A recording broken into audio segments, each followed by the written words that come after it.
In this video, I'm going to show you how to pick the best place to live.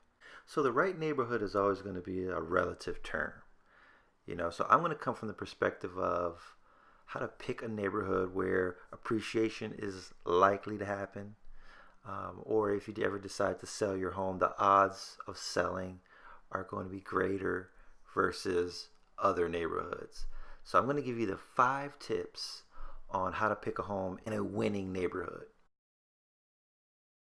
Piggyback on the extensive research that major companies do before opening a new store in an area. Is there a new movie theater? Have you seen new local restaurants? Has a Starbucks popped up? Any new supermarkets or hardware stores, fitness centers? Do you see bus stops or train stops or new commuter rails? Did they put a new fire station there? Looking for recreational centers or golf courses, country clubs, or even new places of worship. See, those major companies, they spend hundreds of thousands of dollars on statistical research to make sure that the economy in the neighborhood you may pick is going to be robust enough for them to make money. So that's why they do the research. But the reverse is also true. Do you see stores closing? A major chain closing indicates the local economy kind of falling off a little bit. Have you seen the largest employer file for bankruptcy in the community?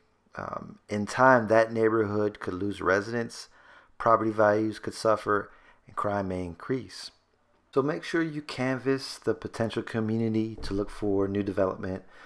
Pop by the local visitor center, read the local newspaper. If you live in Houston, the Community Impact newspaper can be an excellent resource to track development, openings, and closing businesses. Tip 2, look for markets with a growing median household income. Areas with a high average or median household income may experience healthier real estate markets. Vice versa, lower income families may have trouble maintaining their homes. Property values usually lag behind in a neighborhood where the houses and the landscaping aren't being well maintained. Compare the median household income from one town to another. I like citydata.com for that. They have an interactive map which is actually color coded, so you can see that the darker areas are higher income, and then it's really in depth, so you can go from town to town.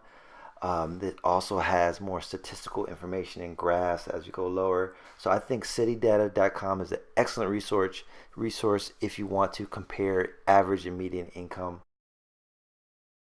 Look for areas where there are noticeable social, cultural, and educational influences.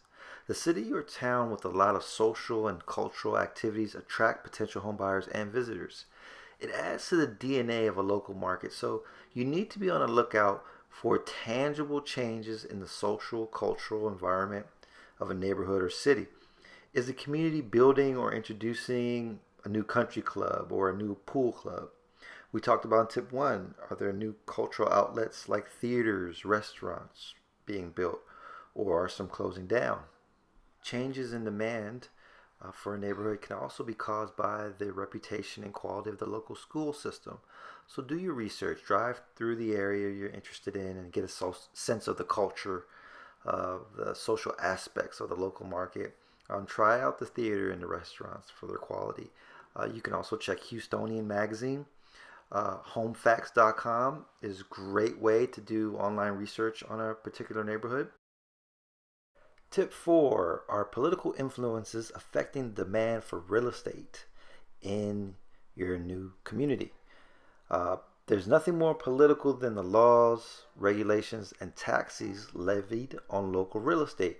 So it's a good idea to find out if the local government has recently raised or lowered or is planning on raising or lowering property taxes. Has closing costs for financing property increased or decreased due to changes in government rules? Find out if there are changes in investor behavior, probably due to rules that favor investors over renters or renters over homeowners. Is the community more landlord friendly or renter friendly? Zoning restrictions can also both affect residential and commercial building activity, which can influence the supply and demand for property. Is the homeowners association changing the rules, restrictions, and covenants of a particular neighborhood? For example, there's been a big push in communities to outlaw Airbnb properties. Does the local government support housing programs to subsidize real estate construction and the purchase of property? So these questions are best answered by your local real estate agent, the local real estate association or homeowners association. Google is one of your best friends for researching current articles, town and county websites, and again, realtors and loan officers are going to be the best uh, resource for you in answering some of those questions. Thank you for watching this video. I hope it's been very educational for you. Please like and subscribe to our channel. If you have any real estate questions, please also don't hesitate to reach out to me. Our contact information is somewhere in the remarks in this video. God bless you. Have a great day.